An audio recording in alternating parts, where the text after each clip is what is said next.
Hi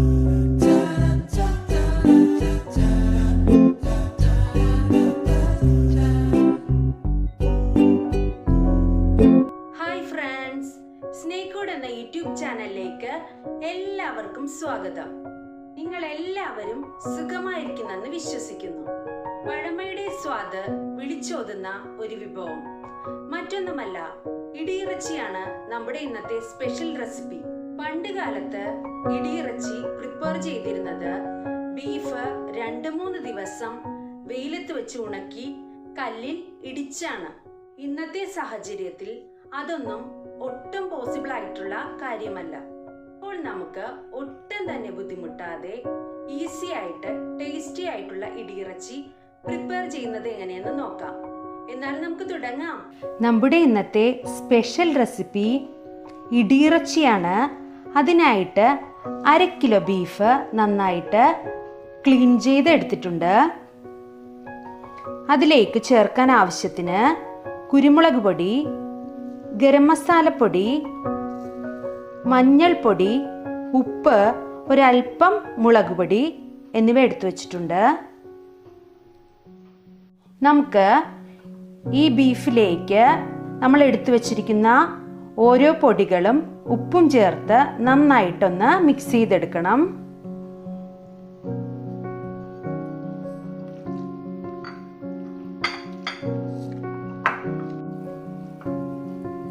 നമ്മുടെ beef നന്നായിട്ട് മസാലകളെല്ലാം mix ചെയ്തെടുത്തിട്ടുണ്ട്. ഇനി നമുക്ക് ഇതൊന്ന് മൂടി 10 മിനിറ്റ് സമയം ഒന്ന് വെയിറ്റ് ചെയ്യാം. ഈ സ്പൈസസ് എല്ലാം നമ്മുടെ ബീഫിൽ നന്നായിട്ട് പിടിക്കണം. ഒരു 10 മിനിറ്റ് സമയം നമ്മൾ ബീഫ് മസാലയൊക്കെ പിടിക്കുന്നതിന് വേണ്ടിയിട്ട് ഒന്ന് വെയിറ്റ് ചെയ്തിരുന്നു. ഇനി നമുക്ക് ഈ ബീഫ് ഒരു കുക്കറിൽ വേവിച്ചെടുക്കാം. അതിനായിട്ട് ഒരു കുക്കർ എടുത്ത് വെച്ചിട്ടുണ്ട്. നമുക്ക് ഈ ബീഫ് ഇതിലേക്ക് ഇട്ട് കൊടുക്കാം.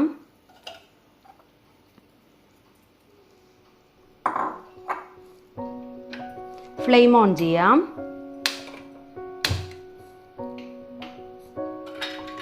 കുക്കർ ഒന്ന് മൂടി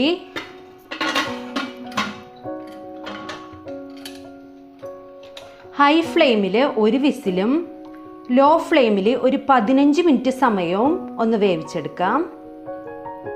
ഏകദേശം ഒരു 15 മിനിറ്റ് കഴിഞ്ഞിട്ടുണ്ട്. നമുക്ക് ഫ്ലെയിം ഓഫ് ചെയ്യാം.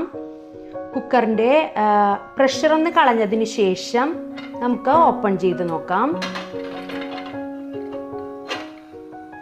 കണ്ടോ, ഒട്ടും തന്നെ വെള്ളമില്ല. നമ്മൾ ഒട്ടും തന്നെ വെള്ളം യൂസ് ചെയ്യാതെയാണ് ഇത് വേവിച്ചെടുത്തത്. നമുക്ക് കറക്റ്റ് പരുവത്തിൽ കിട്ടിയിട്ടുണ്ട്. നമുക്കിതിനി ആറിയതിന് ശേഷം കല്ലിൽ ഒന്ന് ഇടിച്ചെടുക്കാം. നമ്മൾ വേവിച്ചു വെച്ചിരിക്കുന്ന ബീഫ് ഇതുപോലുള്ള ഒരു കല്ല് യൂസ് ചെയ്ത് നന്നായിട്ട് ഇടിച്ചെടുക്കണം. അതാണ് ഇടിയിറച്ചിയുടെ ടേസ്റ്റും സ്പെഷ്യാലിറ്റിയും. ഇനി നിങ്ങൾക്ക് ഇടിച്ചെടുക്കാൻ ബുദ്ധിമുട്ടാണെങ്കിൽ മിക്സിയുടെ ആ ചെറിയ ജാറിലിട്ട് ജസ്റ്റ് ഒന്ന് ക്രഷ് ചെയ്തെടുത്താൽ മതി. ഒത്തിരി ഉടയാതെ ക്രഷ് ചെയ്തെടുക്കണം. അപ്പം ഞാനൊന്ന് ഇടിച്ചെടുക്കട്ടെ.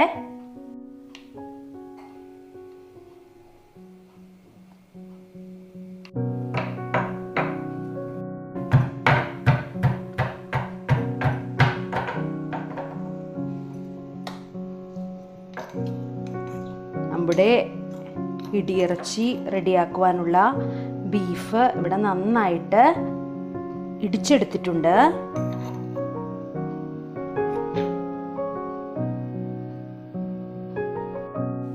നമ്മുടെ ടേസ്റ്റി ആയിട്ടുള്ള ഇടിയിറച്ചി തയ്യാറാക്കുവാൻ ആവശ്യമായിട്ടുള്ള ബീഫ് ഇവിടെ നന്നായിട്ട് കല്ലിൽ ഇടിച്ചെടുത്തിട്ടുണ്ട്. നമുക്കിനി പെട്ടെന്ന് തന്നെ ഇത് റെഡിയാക്കാൻ തുടങ്ങാം. അതിനായിട്ട് ഒരു പാൻ അടുപ്പത്ത് വെച്ചിട്ടുണ്ട്. ഫ്ലെയിം ഓൺ ചെയ്യുക. ഇതിലേക്ക് ആവശ്യത്തിന് കോക്കനട്ട് ഓയിൽ ഒഴിച്ചു കൊടുക്കുക.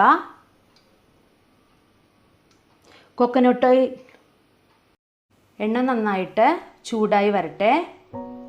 കോക്കനട്ട് ഓയിലിൽ തന്നെ ഇടിയിറച്ചി പ്രിപ്പയർ ചെയ്തെടുക്കണം. എന്നാലേ നമുക്ക് നല്ല ടേസ്റ്റ് കിട്ടുള്ളൂ. എണ്ണ നന്നായിട്ട് ചൂടായി വന്നിട്ടുണ്ട്. നമുക്കിതിലേക്ക് ഒരു മീഡിയം ഫ്ലെയിമിലേക്ക് ആക്കിയതിന് ശേഷം ഇതിലേക്ക് ഈ ബീഫ് ഇട്ട് കൊടുക്കാം.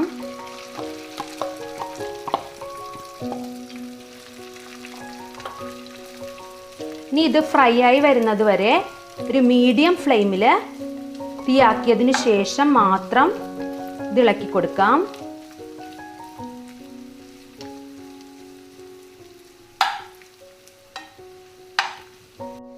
പണ്ട് കാലത്ത് നമ്മുടെ മുത്തശ്ശിമാർ ഇടിയിറച്ചി റെഡിയാക്കിയിരുന്നത് ബീഫ് നന്നായിട്ട് 2-3 ദിവസം ഉണക്കിയതിനു ശേഷമാണ്. പക്ഷേ നമ്മുടെ ഇന്നത്തെ ഒരു സാഹചര്യത്തിൽ നമ്മുടെ ക്ലൈമറ്റും ഈ ഒരു സാഹചര്യവും അതിന് പോസിബിൾ അല്ല. അപ്പോൾ നമുക്ക് ഇടിയിറച്ചി ഇതുപോലെ വേവിച്ചതിന് ശേഷം ഇങ്ങനെ റെഡിയാക്കി എടുക്കാം. അത് നല്ല ടേസ്റ്റാണ്.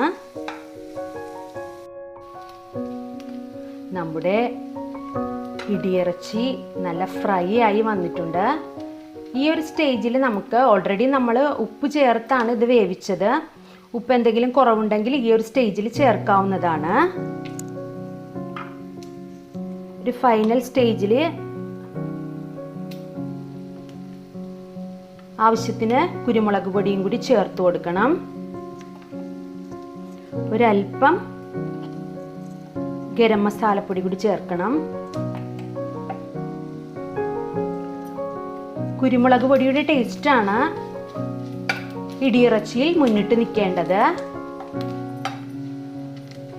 നമ്മുടെ അടിപൊളി ടേസ്റ്റി ആയിട്ടുള്ള ഇടിയിറച്ചി ഇവിടെ നല്ല ഫ്രൈ ആയി വന്നിട്ടുണ്ട്. ഇനി നമുക്ക് ഇതിലേക്ക് ഒരല്പം ഉള്ളിയും വെളുത്തുള്ളിയും വേപ്പിലയും ഒന്ന് എണ്ണയിൽ ഫ്രൈ ചെയ്ത് ഇതിലേക്ക് ആഡ് ചെയ്ത് കഴിയുമ്പോൾ നമ്മുടെ സ്വാദിഷ്ടമായിട്ടുള്ള ഇടിയിറച്ചി ഇവിടെ റെഡിയാകും.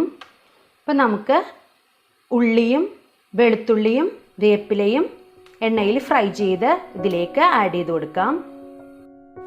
നമുക്കിനി ഉള്ളിയും വെളുത്തുള്ളിയും കറിവേപ്പിലയും നന്നായിട്ട് ഫ്രൈ ചെയ്ത് ഇടിയിറച്ചിയിലേക്ക് ആഡ് ചെയ്ത് കൊടുക്കാം.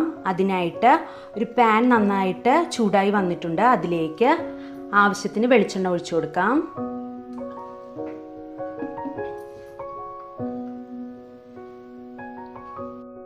എണ്ണ നന്നായിട്ട് ചൂടായി വന്നിട്ടുണ്ട്. ഇനി നമുക്കിതിലേക്ക് ഒരു 100 ഗ്രാം ചെറിയ ഉള്ളി, ഒരല്പം വെളുത്തുള്ളി എന്നിവ ഇതിലേക്ക് ഇട്ട് കൊടുക്കാം.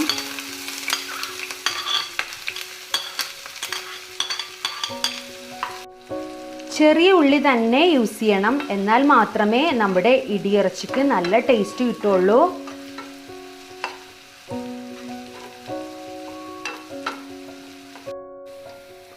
നമ്മുടെ ഉള്ളിയും വെളുത്തുള്ളിയും നന്നായിട്ട് ഫ്രൈ ആയി തുടങ്ങിയിട്ടുണ്ട്. ഈ സമയം നമുക്ക് ആവശ്യത്തിന് കറിവേപ്പില കൂടി ആഡ് ചെയ്ത് കൊടുക്കാം.